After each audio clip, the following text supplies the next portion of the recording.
What's up gamers, DreamcastGuy here, and it's Top 10 Thursday. But this week is going to be extra special since we're going to be going back through the last 12 months and taking a look at the projects that were truly freaking amazing. The games that were not just good, not just great, but truly top-notch. Now, in case you missed it, I have already made top 10s that are counting down the worst games and the surprisingly cool hidden gems of this year, and those are going to be linked down below. But now, it's time for the truly amazing stuff to crown the winners of 2018 on my picks of the top 10 best games released this year.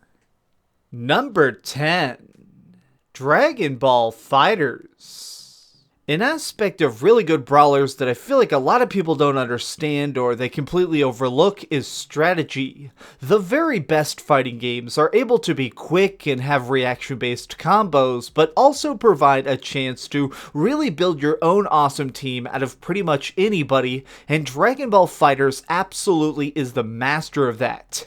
Every single person on the roster is their own unique beast in battle, so you can pull off giant specials, swap to the next character and continue a chain, or just jump into another match after being defeated. And you know what? Instead of making it where you get less hyped with every match, it just keeps building up that intensity until you become the absolute Super Saiyan God. Number 9. Octopath Traveler. In my opinion, there's a fine line between retro-styled and a project that evolves from retro roots. It's a delicate difference, but it's very interesting to me because it leads to titles that manage to feel old school while in actuality pushing the medium forward in some insane ways.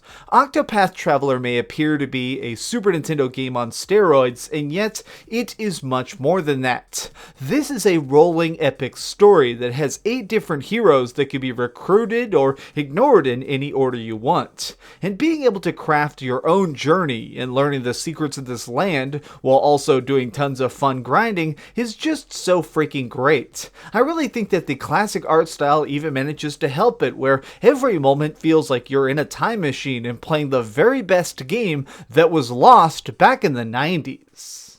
Number 8. Monster Hunter World.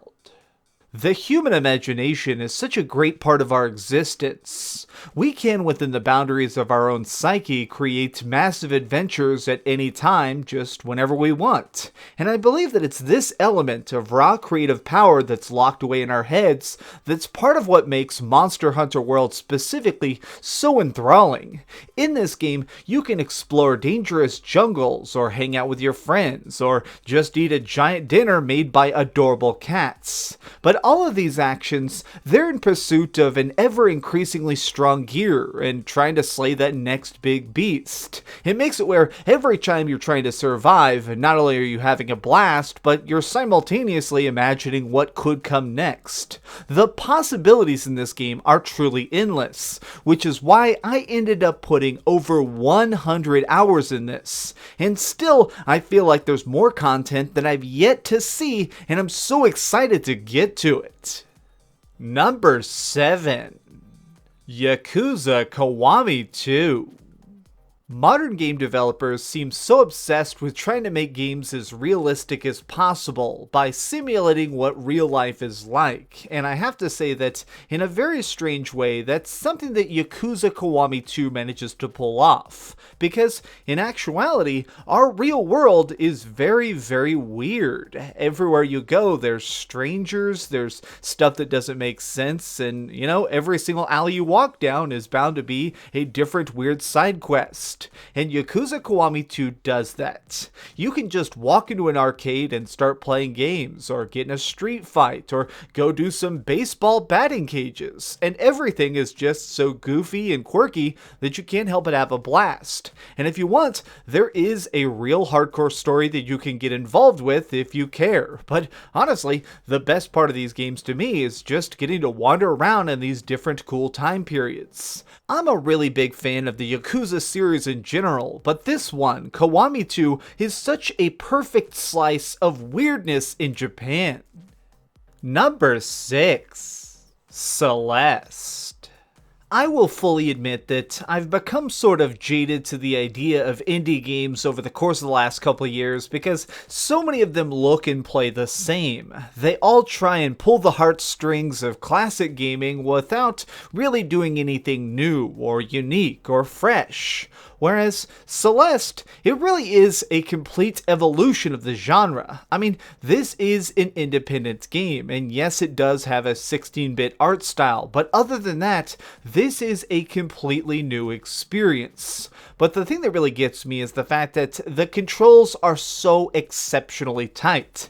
Every single death you know is your fault. Every time you manage to figure out a puzzle, you know that it is your victory. And every new cutscene you earn, you know that it's your emotions that are being played with. I love this game because it has a really heartfelt tale at the center of it, but if you wanted to, you could theoretically just kind of ignore that and focus on that next big challenge.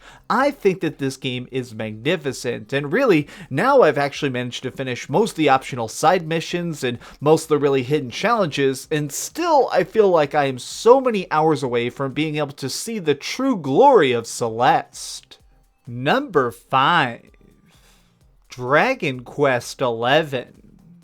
Something I'll see over and over again in the comments section whenever I speak badly of a game or if I say that it's not the true pinnacle of a genre is people saying, "You don't get it, you don't understand." And in this case, I can say that you guys were definitely right. When I first started playing Dragon Quest XI, I really dug it, but it didn't seem like anything that was really special. It was just something that was kind of fun and a nice distraction. But the deeper I got into it and the more I began to see all of its different cool layers, I began to appreciate the fact that this really is an RPG masterpiece. It relies a lot on retro tropes, but I really respect it for that. Dragon Quest XI is really deep, giving you some expansive trees to customize each of the different heroes, upgrade your different weapons, or make it where you can actually level up specific gear itself through the forging mechanics. And on top of that, there's the ability, so if you choose, you can just grind to power level yourself as early as possible. But really, the part of this that got me the most is the fact that I died a lot. I actually like an RPG that can challenge me, and this one did that. I actually had to focus on my fights. I could never just be lazy. I needed to make sure that I was prepared for that next big boss, or I would get utterly decimated. And for that, I really gotta respect it. Number 4. Spider-Man. Over the last decade, in America, all the biggest movies have been about superheroes. People like to watch guys in costumes try and protect the planet or fight crime. But when it comes to video games, I feel like they haven't been able to replicate that magic. And I think a big problem is that a lot of developers seem to forget that superheroes are people first. They are normal humans who have a day-to-day life. And that's where I really feel like Spider-Man, more than anything else, gets that exactly correct. Spider-Man is first and foremost Peter Parker. He's just a kid. He has to go to work, he needs to try and help out his grandma, he wants to have a hot girlfriend. So because of it, they actually highlight that. In the middle of the story, they will take time out to show missions where you're just walking around as a normal person and ends up making the big moments of crazy action or the really dramatic cutscenes even more powerful because you realize that there is a real cost to this destruction. It makes it where you want to protect this city because it is your home planet. And for that, I really loved it even more. Every story beat, every moment, every heart-wrenching little twist is so freaking spot on that now I am just counting the seconds until we get a sequel.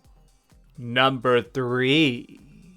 Super Smash Bros. Ultimate. Now, I will be the first to admit that a game's size isn't everything. I mean, obviously, I've had to sit down with games that were completely enormous, but somehow incredibly boring at the same time. But when it comes to Smash Ultimate, I honestly think that the size of it is a big reason that it's just so freaking great. This game has over 70 unique characters, each of which is balanced so freaking well. There is a wide range of people who can do good grabs, smash people with swords, or perhaps somebody who's just really annoying at being able to get all the way back to the stage no matter how many times you knock them off. But the best thing about this is the fact that there are so many different ways to play, from exhaustion matches to an incredibly long RPG-focused single player called World of Light, or if you want, you can just do something like Smash Mode or Smash Down or Classic Mode, all of which let you do different cool stuff that is just going to entertain you for weeks and weeks and weeks. I have put so much freaking time into this, and I'm still just waiting to go back and bash a bunch more people's faces in. This is really a game that manages to encapsulate the sheer joy of winning or losing, because even if you don't actually claim victory, it's still just so cool to get in there and try and learn. Every single match is going to teach you a lesson, give you a thrill, and certainly make you laugh as you watch somebody go soaring over the edge. Number 2. Red Dead Redemption 2. It's almost sort of difficult to try and talk about this game because in so many aspects it very much defies the typical conventions of design. It's slow, it's methodical, it doesn't really have a ton of action in it, but somehow it is easily one of the most engaging games I have ever had the honor to try for myself. Red Dead Redemption 2 follows a group of outlaws who are living on the outskirts of society and don't really know how to conform to it. They lie, they cheat, they steal, and very often they'll kill anybody, even if they're innocent, but all in a weird effort of trying to survive out here on their own. And honestly, in a really messed up way, you sort of begin to empathize with them.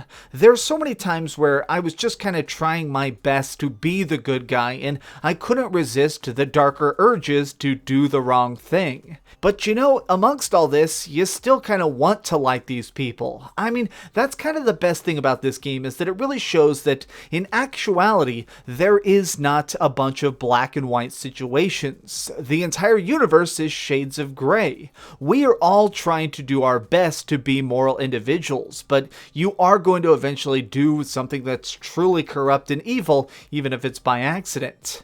When you're riding your horse through the countryside, or enjoying some snowy plains, or trying to hide from a bunch of cops searching for you, you are going to feel your heart pounding in your chest and feel some genuine emotion in a way that no other game this year has really been able to replicate, at least not in such a confusingly realistic way. Number 1. God of War. I'm about to say some things that might get some people upset, but I just want you to take a second to really hear me out. I really dislike the character of Kratos, or at least I did for a long time. In the older God of War games, he was so angry and filled with just a boring blind rage that I could never get into him as a character, simply because I thought that his writing was very flat. It was just, see a bad guy, kill a bad guy, progress to the next bad guy. And that's part of the reason why the new God of War, more than anything, really pulled me deep into its journey, because you saw a man who actually was beginning to reflect later in his life on the things he's done. God of War and Kratos is really just somebody who's done some truly despicable acts. But you realize now that that's a burden he carries. He realizes that there is a moral cost to having ripped apart so many lords and ladies from throughout the lands. But more than that, I really like to see him try and become a father. I mean, really, how do you transition from being this slayer of deities down to just being a man who needs to teach his son to hunt?